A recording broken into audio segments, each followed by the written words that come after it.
Hey everybody, I'm Denise Mazzola. This is Geo. You are on Everything Dogs YouTube channel, where we talk about dog training, dog behavior, and all kinds of dog aggression.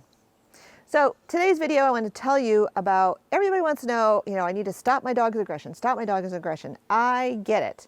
It's embarrassing, it's frustrating, it's confusing, and a lot of you can't leave your house, you can't go on vacations, you can't have people over, you can't have other dogs in your house, on and on and on and on goes the list.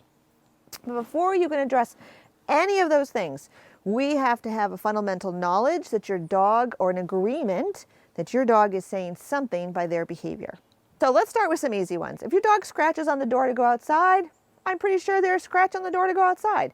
Maybe they've got to go to the bathroom. Maybe that's their house training signal. Maybe they want to go chase a squirrel, whatever it is. But scratching on the door, I would say it's pretty safe to say the dog wants to go outside. Okay, so their behavior is a communication. Their behavior means something. Okay. How about the dog that's begging at the table, giving you the big baby blues or the big soft brown eyes, and maybe there's a paw on your leg and they're drooling all over the place? Yeah, we can say the dog is begging. The dog is communicating, is asking for food. And even the hound dog that's barking like an idiot at the base of a tree may be annoying to you, particularly if you're not a hunter, you just happen to adopt a hound.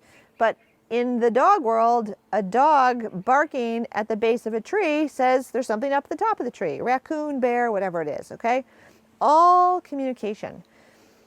So what I want you to understand is that barking, growling, lunging is all communication as well. Your dog is asking for something from you and from the thing that they're focused on as well. We can't just deal with the symptoms. We have to deal with the symptoms and the deeper issue. I want to share this quick story to sort of highlight this. So Gio and I were out for a walk. We passed, there was a group of 3 people. We passed the first 2 with no problem. Clearly one of the dogs was very nervous, kept looking at us, was having a very hard time walking forward until we passed them. Then we started to pass the 3rd little dog, cute little tricolor, doodle mix, something or other. And as the woman and the dog saw us at about the same time, the woman started yelling, "No bark, no bark." And I'm like, oh boy, and the dog started growling and then did the litany of barking, rawr, pulling at the end of the leash. She's still yelling and I'm like, oh, okay, I'm just gonna keep walking. Then the woman pulls out a shaker bottle, which can be any bottle, put some pennies in it or rocks, and it makes a lot of noise. If your dog is sound sensitive to this, you could stop barking potentially, right? So she was shaking this thing like crazy. I'm not going to do it because it's obnoxious. Shaking this bottle at her dog, saying, "No bark, no bark, no bark, no bark." And I'm like, oh my God. So now, not only is the dog afraid of Gio and I, now the dog is at the end of her leash. She's pulling back. She's tucked to the ground. She's skittering around, and she's totally trying to get away from the woman now, right? Who's still yelling, "No bark," and shaking this thing at her. I don't know what possessed me. I never talk to people when I'm out walking my dog. I mean, I say hello and pleasantries like that, but I don't stop and have conversations, particularly if I have a dog with me. And I never dole out advice until that day. I said to her, "You know your dog's afraid, right?" She goes, "I know, but this is the only thing that works. This is the only thing that works." And she's shaking the heck out of this thing. I'm like, okay. And I start to walk in, I turn one more time and said, "Have you tried food?"